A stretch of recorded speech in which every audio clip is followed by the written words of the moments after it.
ओम शांति। आज 4 दिसंबर 2024 के साकार बाप दादा के मधुर महावाक्य है। बाबा ने कहा, मीठे बच्चे, सारा मदार याद पर है। याद से ही तुम मीठे बन जाएंगे। इस याद में ही माया की युद्ध चलती है। प्रश्न, इस ड्रामा में कौन सा राज बहुत विचार करने योग्य है जिसे तुम बच्चे ही जानते हो? उत्तर, तुम जानते हो कि ड्रामा में एक पार्ट 2 बार बज न सके। सारी दुनिया में जो भी पार्ट बजता है वह 1-2 से नया। तुम विचार करते हो कि सतयुग से लेकर अब तक कैसे दिन बदल जाते हैं। सारी एक्टिविटी बदल जाती है। आत्मा में 5000 वर्ष की एक्टिविटी का रिकॉर्ड भरा हुआ है जो कभी बदल नहीं सकता। यह छोटी सी बात तुम बच्चों के सिवाय और किसी की बुद्धि में नहीं आ सकती। ओम शांति। रूहानी बाप रूहानी बच्चों से पूछते हैं, मीठे मीठे बच्चे, तुम अपना भविष्य का पुरुषोत्तम मुख, पुरुषोत्तम चोला देखते हो। यह पुरुषोत्तम संगम युग है ना? तुम फील करते हो कि हम फिर नई दुनिया सतयुग में इनकी वंशावली में जाएंगे जिसको सुखधाम कहा जाता है। वहां के लिए ही तुम अभी पुरुषोत्तम बन रहे हो। बैठे बैठे यह विचार आना चाहिए।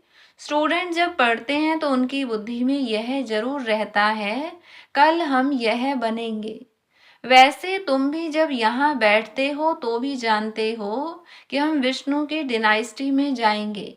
तुम्हारी बुद्धि अब अलौकिक है और किसी मनुष्य की बुद्धि में यह बातें रमण नहीं करती होंगी। यह कोई कॉमन सत्संग नहीं है। यहाँ बैठे हो, समझते हो, सत बाबा जिसको शिव कहते हैं, हम उनके संग में बैठे हैं। शिव बाबा ही रचयिता है। वही इस रचना के आदि मध्य अंत को जानते हैं। वही यह नॉलेज देते हैं, जैसे कल की बात सुनाते हैं। यहाँ बैठे हो, यह तो याद होगा ना? हम आए हैं रिजुवनेट होने, अर्थात यह शरीर बदल दैवी शरीर लेने। आत्मा कहती है हमारा यह तमो प्रधान पुराना शरीर है, इसको बदलकर ऐसा शरीर लेना है। कितनी सहज एम ऑब्जेक्ट है। पढ़ाने वाला टीचर जरूर पढ़ने वाले स्टूडेंट से होशियार होगा ना? पढ़ाते हैं, अच्छे कर्म भी सिखलाते हैं। अभी तुम समझते हो हमको ऊंच ते ऊंच भगवान पढ़ाते हैं तो जरूर देवी देवता ही बनाएंगे। यह पढ़ाई है ही नई दुनिया के लिए। और किसको नई दुनिया का जरा भी पता नहीं है। यह लक्ष्मी नारायण नई दुनिया के मालिक थे। देवी देवताएं भी तो नंबरवार होंगे ना। सब एक जैसे तो हो भी न सके क्योंकि राजधानी है ना। यह ख्यालात तुम्हारे चलते रहने चाहिए। हम आत्मा अभी पतित से पावन बनने के लिए पावन बाप को याद करते हैं। आत्मा याद करती है अपने स्वीट बाप को।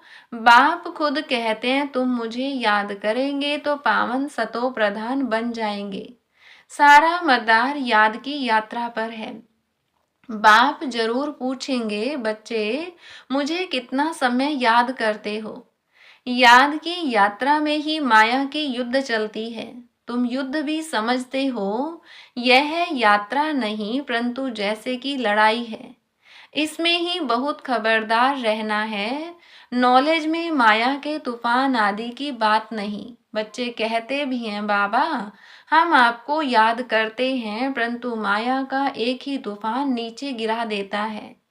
नंबर 1 तूफान है देह अभिमान का, फिर है काम क्रोध लोभ मोह का। बच्चे कहते हैं, बाबा हम बहुत कोशिश करते हैं याद में रहने की, कोई विघ्न न आए परंतु फिर भी तूफान आ जाते हैं। आज क्रोध का, कभी लोभ का तूफान आया। बाबा आज हमारी अवस्था बहुत अच्छी रही, कोई भी तूफान सारा दिन नहीं आया। बड़ी खुशी रही। बाप को बड़े प्यार से याद किया, स्नेह के आंसू भी आते रहे। बाप की याद से ही बहुत मीठे बन जाएंगे। यह भी समझते हैं हम माया से हार खाते खाते कहाँ तक आकर पहुँचे हैं। यह कोई समझते थोड़े ही हैं। मनुष्य तो लाखों वर्ष कह देते हैं या परंपरा कह देते। तुम कहेंगे हम फिर से अभी मनुष्य से देवता बन रहे हैं। यह नॉलेज बाप ही आकर देते हैं। विचित्र बाप ही विचित्र नॉलेज देते हैं। विचित्र निराकार को कहा जाता है। निराकार कैसे यह नॉलेज देते हैं? बाप खुद समझाते हैं। मैं कैसे इस तन में आता हूँ। फिर भी मनुष्य मूंझते हैं, क्या एक इसी तन में आएगा? परंतु ड्रामा में यही तन निमित्त बनता है। जरा भी चेंज हो नहीं सकती। यह बातें तुम ही समझकर और दूसरों को समझाते हो। आत्मा ही पढ़ती है, आत्मा ही सीखती सिखलाती है। आत्मा मोस्ट वैल्यूबल है, आत्मा अविनाशी है, सिर्फ शरीर खत्म होता है। हम आत्माएं अपने परमपिता परमात्मा से रचता और रचना के आदि मध्य अंत के 84 जन्मों की नॉलेज ले रहे हैं।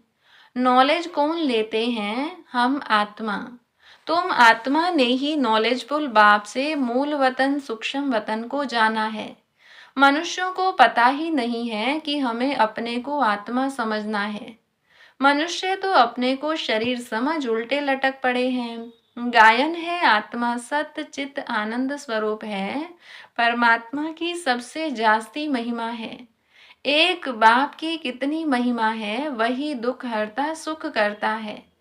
मच्छर आदि की तो इतनी महिमा नहीं करेंगे कि वह दुख हरता सुख करता ज्ञान का सागर है। नहीं, यह है बाप की महिमा। तुम बच्चे भी मास्टर दुख हरता सुख करता हो।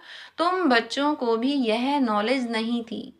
जैसे बेबी बुद्धि थे, बच्चे में नॉलेज नहीं होती और कोई अवगुण भी नहीं होता। इसीलिए उसे महात्मा कहा जाता है, क्योंकि पवित्र है। जितना छोटा बच्चा उतना नंबर 1 फूल। बिल्कुल ही जैसे कर्मातीत अवस्था है। कर्म अकर्म विकर्म को कुछ भी नहीं जानते हैं, इसलिए वह फूल है। सबको कशिश करते हैं। जैसे एक बाप सभी को कशिश करते हैं। बाप आए ही हैं सभी को कशिश कर खुशबूदार फूल बनाने। कई तो कांटे के कांटे ही रह जाते हैं। 5 विकारों के वशीभूत होने वाले को कांटा कहा जाता है। नंबर 1 कांटा है देह अभिमान का, जिससे और कांटों का जन्म होता है। कांटों का जंगल बहुत दुख देता है। किस्म किस्म के कांटे जंगल में होते हैं ना, इसलिए इसको दुख धाम कहा जाता है। नई दुनिया में कांटे नहीं होते, इसीलिए उसको सुख धाम कहा जाता है। शिव बाबा फूलों का बगीचा लगाते हैं। रावण कांटों का जंगल लगाता है, इसलिए रावण को कांटों की झाड़ियों से जलाते हैं और बाप पर फूल चढ़ाते हैं। इन बातों को बाप जाने और बच्चे जाने और न जाने कोई। तुम बच्चे जानते हो ड्रामा में एक पार्ट 2 बार बज न सके। बुद्धि में है सारी दुनिया में जो पार्ट बजता है वह है 1-2 से नया।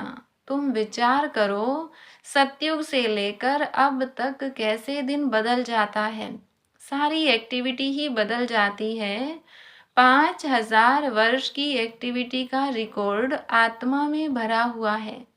वह कभी बदल नहीं सकता। हर आत्मा में अपना अपना पार्ट भरा हुआ है। यह छोटी सी बात भी कोई की बुद्धि में आ न सके। इस ड्रामा के पास्ट प्रेजेंट और फ्यूचर को तुम जानते हो। यह स्कूल है ना। पवित्र बन बाप को याद करने की पढ़ाई बाप पढ़ाते हैं। यह बातें कभी सोची थी कि बाप आकर ऐसे पतित से पावन बनने की पढ़ाई पढ़ाएंगे। इस पढ़ाई से हम विश्व के मालिक बनेंगे। भक्ति मार्ग के पुस्तक ही अलग हैं, उसको कभी पढ़ाई नहीं कहा जाता है। ज्ञान के बिना सदगति हो भी कैसे? बाप बिना ज्ञान कहाँ से आए जिससे सदगति हो? सदगति में जब तुम होंगे तब भक्ति करेंगे? नहीं, वहाँ है ही अपार सुख, फिर भक्ति किस लिए करें? यह ज्ञान अभी ही तुम्हें मिलता है। सारा ज्ञान आत्मा में रहता है। आत्मा का कोई धर्म नहीं होता। आत्मा जब शरीर धारण करती है फिर कहते हैं फलाना इस धर्म का है। आत्मा का धर्म क्या है? एक तो आत्मा बिंदी मिसल है और शांत स्वरूप है, शांति धाम में रहती है। अभी बाप समझाते हैं सभी बच्चों का बाप पर हक है। बहुत बच्चे हैं जो और धर्मों में कन्वर्ट हो गए हैं, वह फिर निकलकर अपने असली धर्म में आ जाएंगे। जो देवी देवता धर्म छोड़ दूसरे धर्म में गए हैं वह सभी पत्ते लौट अपनी जगह पर आ जाएंगे। तुम्हें पहले पहले तो बाप का परिचय देना है। इन बातों में ही सब मूंझे हुए हैं। तुम बच्चे समझते हो अभी हमें कौन पढ़ाते हैं? बेहद का बाप। श्री कृष्ण तो देहधारी है, इनको मना ब्रह्मा बाबा को भी दादा कहेंगे। तुम सब भाई भाई हो ना। फिर है मर्तबे के ऊपर, भाई का शरीर कैसा है, बहन का शरीर कैसा है। आत्मा तो एक छोटा सितारा है। इतनी सारी नॉलेज एक छोटे से सितारे में है। सितारा शरीर के बिगर बात भी नहीं कर सकता। सितारे को पार्ट बजाने के लिए इतने ढेर ऑर्गन्स मिले हुए हैं। तुम सितारों की दुनिया ही अलग है। आत्मा यहाँ आकर फिर शरीर धारण करती है। शरीर छोटा बड़ा होता है। आत्मा ही अपने बाप को याद करती है। वह भी जब तक शरीर में है। घर में आत्मा बाप को याद करेगी? नहीं, वहां कुछ भी मालूम नहीं पड़ता हम कहाँ हैं। आत्मा और परमात्मा दोनों जब शरीर में हैं तब आत्माओं और परमात्मा का मेला कहा जाता है। गायन भी है आत्मा और परमात्मा अलग रहे बहुकाल, सुंदर मेला कर दिया जब सतगुरु मिला दलाल। कितना समय अलग रहे, याद आता है कितना समय अलग रहे।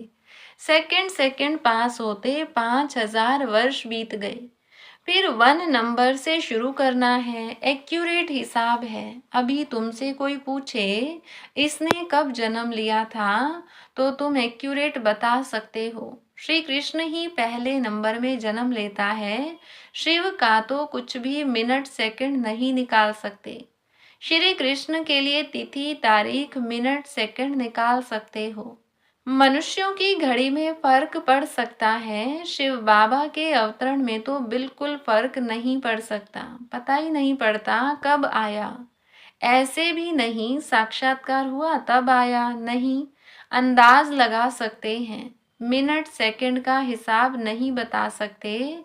उनका अवतरण भी अलौकिक है। वह आते ही हैं बेहद की रात के समय।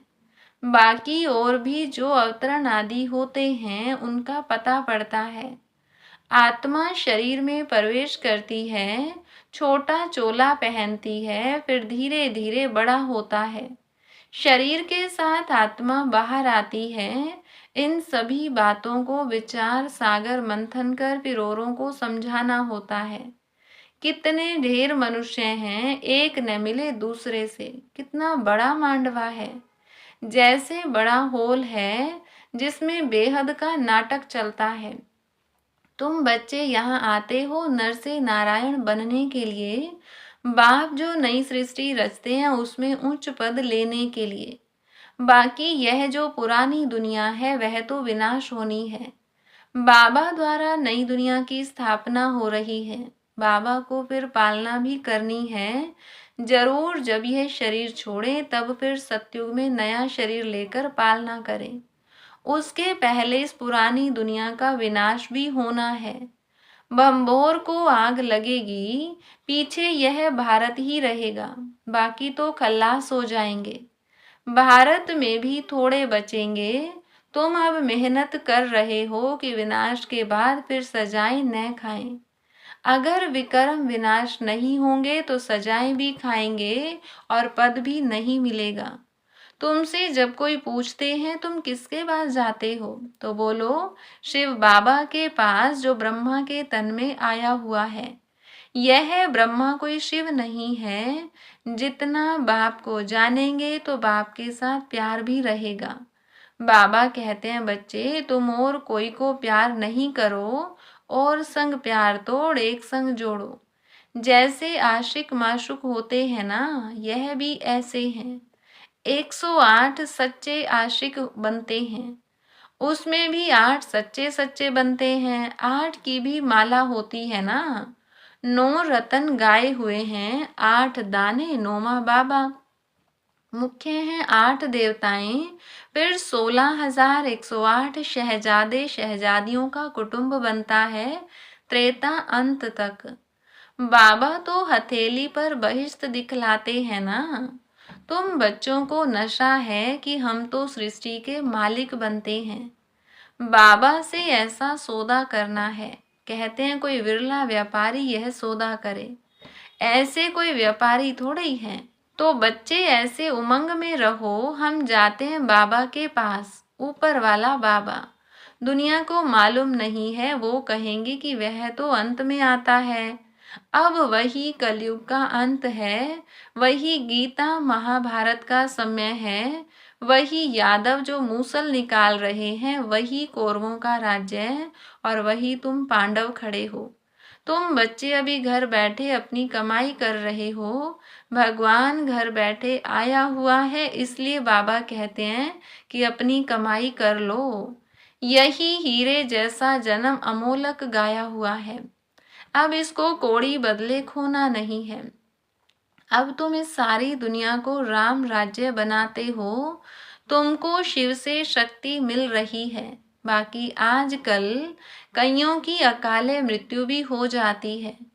बाबा बुद्धि का ताला खोलता है और माया बुद्धि का ताला बंद कर देती है। अब तुम माताओं को ही ज्ञान का कलश मिला हुआ है, अबलाओं को बल देने वाला वह है, यही ज्ञान अमृत है। शास्त्रों के ज्ञान को कोई अमृत नहीं कहा जाता है। अच्छा, मीठे मीठे सिकिलधे बच्चों प्रति माता पिता बाप दादा का याद प्यार और गुड मॉर्निंग। रूहानी बाप की रूहानी बच्चों को नमस्ते, रूहानी बच्चों की रूहानी बाप दादा को नमस्ते। धारणा के लिए मुख्य सार, पहली पॉइंट, एक बाप की कशिश में रहकर खुशबूदार फूल बनना है। अपने स्वीट बाप को याद कर देह अभिमान के कांटे को जला देना है। दूसरी पॉइंट, इस हीरे तुल्य जन्म में अविनाशी कमाई जमा करनी है, कौड़ियों के बदले इसे गंवाना नहीं है। एक बाप से सच्चा प्यार करना है, एक के संग में रहना है। वरदान दिया बाबा ने, ब्राह्मण जीवन में सदा खुशी की खुराक खाने और खुशी बांटने वाले खुश नसीब भव। इस दुनिया में आप ब्राह्मणों जैसा खुश नसीब कोई हो नहीं सकता, क्योंकि इस जीवन में ही आप सबको बाप दादा का दिल तख्त मिलता है। सदा खुशी की खुराक खाते हो और खुशी बांटते हो। इस समय बेफिक्र बादशाह हो, ऐसी बेफिक्र जीवन सारे कल्प में और किसी भी युग में नहीं है। सतयुग में बेफिक्र होंगे, लेकिन वहाँ ज्ञान नहीं होगा। अभी आपको ज्ञान है, इसीलिए दिल से निकलता है, मेरे जैसा खुश नसीब कोई नहीं। स्लोगन, संगम युग के स्वराज्य अधिकारी ही भविष्य के विश्व राज्य अधिकारी बनते हैं। अच्छा, ओम शांति।